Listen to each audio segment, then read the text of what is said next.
Hello, my name is Carissa Fox. Today's learning objective is form rectangles by tilling with unit squares to make arrays. The intended audience is grade 3. Some helpful vocabulary to know is the definition of an array. Array is an arrangement consisting of equal rows and equal columns.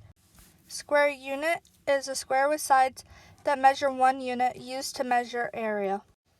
For this lesson, we have to see if the student is correct when she states that there's 42 square units.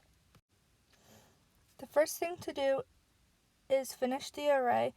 Next, there is 8 square units within the 6 columns, which is the same as 8 times 6, which equals 48 square units.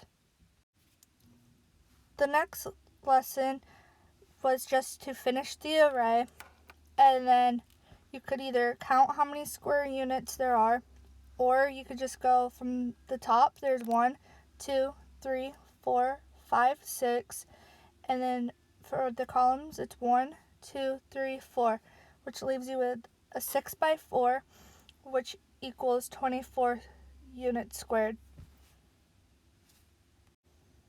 The next lesson is to finish the array, and then when you finish it, there's 1, 2, 3, 4, 5 columns with 6 in each column. 1, 2, 3, 4, 5, 6, which would leave you with a 6 by 5, or 6 times 5 equals 30, which is 30 units squared. Thank you for watching my MathCast.